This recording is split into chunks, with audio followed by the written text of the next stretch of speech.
Now concerning the things whereof ye wrote unto me, it is good for a man not to touch a woman. Nevertheless, to avoid fornication, let every man have his own wife, and let every woman have her own husband. Let the husband render unto the wife due benevolence, and likewise also the wife unto the husband. The wife hath not power of her own body, but the husband.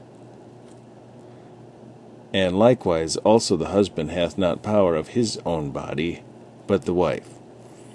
Defraud ye not one the other, except it be with consent for a time, that ye may give yourselves to fasting and prayer, and come together again, that Satan tempt you not for your incontinency. But I speak this by permission, and not of commandment. For I would that all men were even as myself, but every man hath his proper gift of God, one after this manner, and another after that. I say therefore unto the unmarried and widows, it is good for them if they abide even as I. But if they cannot contain, let them marry, for it is better to marry than to burn. And unto the man, or unto the married, I command, yet not I, but the Lord, let not the wife depart from her husband. But, and if she depart, let her remain unmarried, or be reconciled to her husband, and let not the husband put away his wife. But to the rest speak I, not the Lord. If any brother hath a wife that believeth not, and she be pleased to dwell with him, let him not put her away. And the woman which hath an husband that believeth not, if he be pleased to dwell with her, let her not leave him. For the unbelieving husband is sanctified by the wife, and the unbelieving wife is sanctified by the husband. Else were your children unclean, but now are they holy. But if the unbelieving depart, let him depart. A brother or a sister is not under bondage in such cases, but God hath called us to peace.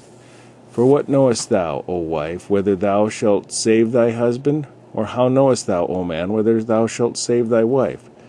But as God hath distributed to every man, as the Lord hath called every one, so let him walk, and so ordain I in all churches. Is any man called being circumcised? Let him not become uncircumcised. Is any called in uncircumcision? Let him not be circumcised. Circumcision is nothing, and uncircumcision is nothing, but the keeping of the commandments of God. Let every man abide in the same calling wherein he was called. Art thou called being a servant? Care not for it, but if thou mayest be made free, use it rather. For he that is called in the Lord, being a servant, is the Lord's freeman. Likewise also he that is called, being free, is Christ's servant. Ye are bought with a price. Be not ye the servants of men. Brethren, let every man wherein he is called, therein abide with God.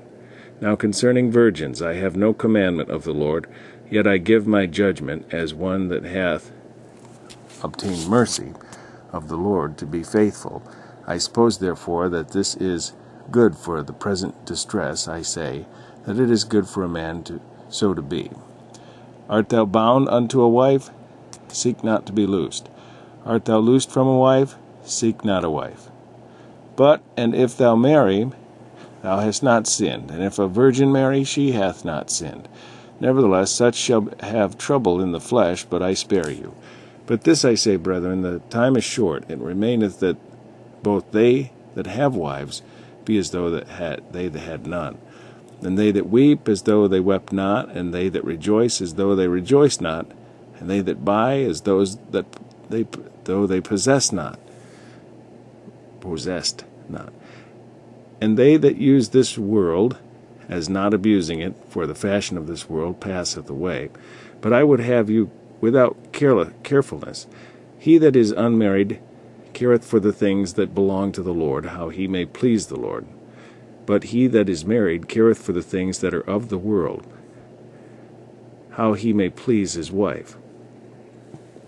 There is difference also between a wife and a virgin. The unmarried woman careth for the things of the Lord, that she may be holy both in body and in spirit. But she that is married careth for the things of the world, how she may please her husband. And this I speak for your own profit, not that I may cast a snare upon you, but for that which is comely, and that ye may attend upon the Lord without distraction.